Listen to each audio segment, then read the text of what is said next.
Sir खरी गोष्ट आहे, कालच्या तुलनेमध्ये सोनं जवळपास 3,500 रुपयाने आहे आणि चांदी जवळपास 11,000 रुपयांनी घसरली आहे. लोक सोनं विकताय, लोक जास्ती मूडकडे कल देत लोकांचा. लोकांना वाटतं की सोनं कमी होणार आहे म्हणून लोक एक्सचेंज जास्ती करताय, लोक जास्ती सोनं मोडताय, त्याच्यामुळे डिमांड कमी झालेली खरेदीची. सर आता रेटचा काय सांगता येत नाही, पण माझं असं म्हटलं की हा चांगला काळ आहे, लोकांना स्वस्तामध्ये सोनं भेटत आहे, लोकांचा लाभ घ्यायला पाहिजे.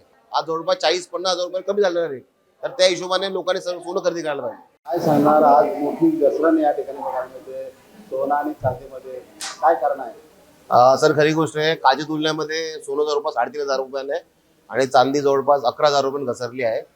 याचे मुख्य कारणामध्ये सर तुम्ही पाहिलं असेल, मोदी साहेबांनी आवाहन केलं होतं की तुम्ही वर्षभर सोनं खरेदी नका.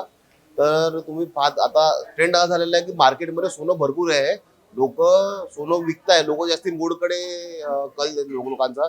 लोकांना वाटतं की सोनं कमी होणार आहे म्हणून लोक एक्सचेंज जास्ती करताय, लोक जास्ती सोनं मोडताय, त्याच्यामुळे डिमांड कमी झालेली खरेदीची. आणि दुसरी गोष्ट म्हणजे जर तुम्ही पाहिलं असेल, जे मोदी साहेबांनी टॅक्स वाढवला आहे 9%चा, त्याच्यामुळे बाहेरच्या देशामध्ये इंडियापेक्षा 9%ने स्वस्त भेटतंय गोल्ड. 9 ते 8% रेटचा फरक आहे, त्या रेटच्या फरकामुळे पण सेल कमी झालेला आहे. पुढे अजून काही शक्यता? सर आता रेटचा काय सांगता येत नाही, पण माझं असं म्हटलं की हा चांगला काळ आहे, लोकांना स्वस्तामध्ये सोनं भेटत आहे, लोकांचा लाभ घ्यायला पाहिजे. आजचा दर काय? सर आजचा सोना दर आहे 1,47,000 आणि चांदीचा आहे 2,38,000 विदाउट जीएसटी. काय सल्ला आहे, खरेदी करा? तर माझा सल्ला नागरिकांना हाच आहे की हा चांगला काळ आहे, सोनं पण स्वस्त भेटतंय, चांदी स्वस्त आहे. आव्हान बरोबर आहे, केलेलं आहे, पण तरी पण मला असं वाटतं सोनं खरेदी करायला पाहिजे, कारण की रेट कमी झालेले आहे. एका टायमाला 1,80,000 रुपये रेट होता, आज जवळपास 40-50 हजार रुपये कमी झालेला रेट, तर त्या हिशोबाने लोकांनी सोनं खरेदी करायला.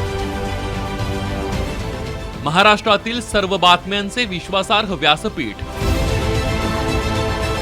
सकाळच्या सर्व सोशल मीडिया प्लॅटफॉर्मला लाईक, फॉलो आणि सबस्क्राईब करा. तसंच सर्व नोटिफिकेशनसाठी बेल आयकॉन प्रेस करायला विसरू नका.